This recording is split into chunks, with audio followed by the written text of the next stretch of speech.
नमस्कार बंधुरा welcome to my channel. आज के तुम्हारे संगे शेयर करছি পটলের এক নিরামিষ রেসিপি। রান্নাটা নিরামিষ হলেও খেতে অসাধারণ লাগে আর রান্নাটা আমি অনেকটা দই পটলের মতনই চেষ্টা করেছি। আশা করছি রেসিপিটা তোমাদের সবার ভালো লাগবে। তো রান্নাটা করার জন্য সবার প্রথমে আমি একটু ভাজা মশলা তৈরি করে নেব। তো এর জন্য শুকনো তাওয়ায় সবার প্রথমে দিয়ে দিলাম কয়েকটা এলাচ, 2 টুকরো দারুচিনি, কয়েকটা লবঙ্গ আর একটা তেজপাতা মাঝখান থেকে ছিঁড়ে দিয়ে দিয়েছি। এর সঙ্গে আরো একটা মশলা অ্যাড করব। যেহেতু এই মশলাগুলো একটু শক্ত তাই আগে একটু দিয়ে ভেজে নিলাম। এরপর দিয়ে দিলাম জিরে। জিরে এখানে আমি 1 চামচ মতন নিয়েছি। এরপর সমস্ত মশলাগুলো ভাজা হয়ে গেলে নামিয়ে গুঁড়ো করে নেব। আর পটলগুলো খোসা ছাড়িয়ে ধুয়ে পরিষ্কার করে নিয়েছি। এতে একটু লবণ আর 1/2 চামচ মতো হলুদ গুঁড়ো দিয়ে মেখে রেখে দিচ্ছি। আর পটলগুলো দেখো আমি ঠিক এই রকম ভাবে কেটেছি। খোসাটা ছাড়িয়ে মাথার দিকটা একটু কেটে দিয়েছি, এতে করে মশলাগুলো ভেতরে চলে যাবে। এরপর পটলগুলো ভাজার জন্য আমি ফ্রাইং প্যানে সাদা তেল দিয়ে দিচ্ছি। তেলটা গরম হয়ে আসলে পটলগুলো দিয়ে দিচ্ছি। মোটামুটি যতগুলো পটল এই ফ্রাইং প্যানে ধরছে আমি ততগুলোই দিয়ে দিচ্ছি। বাকি পটলগুলো ভাজা হয়ে গেলে বাকি পটলগুলোও ভেজে নেব। তো পটলগুলোর এক পাশ ভাজা হয়ে গেছে। আস্তে আস্তে সমস্ত পটলগুলোই উল্টে পাল্টে দিচ্ছি।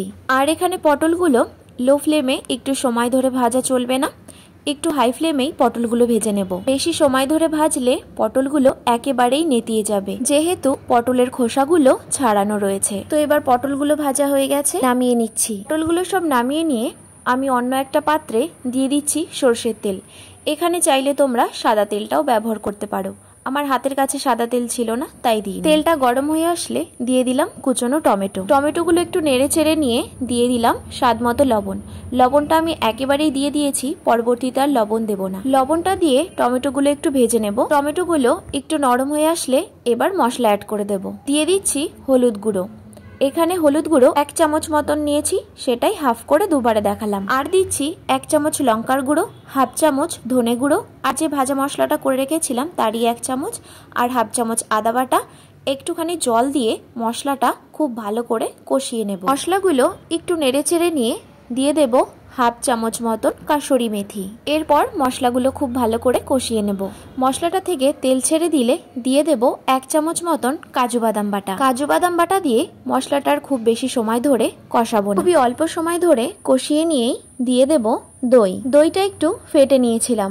আর এখানে দইয়ের পরিমাণটা ছোট একটা কাপের 1/2 কাপ মতন নিয়েছিলাম। আর আমি যে দইটা নিয়েছিলাম সেই দইটা একেবারেই টক দই ছিল না, একটু টক মিষ্টি ছিল। এটা দেওয়ার পর দইয়ের জলটা একটু ছাড়বে। এরপর মশলাটা আবারও খুব ভালো করে কষিয়ে নেব। তো দেখো মশলার গা থেকে তেল ছেড়ে দিয়েছে, মশলাটা কষানো হয়ে গেছে। এই সময় একটু বারবার নেড়ে চেড়ে নেব, না হলে কিন্তু নিচে দিয়ে লেগে যাবে। মশলাটা কষানো হয়ে গেছে, এবার দিয়ে দিচ্ছি পরিমাণ মতন জল।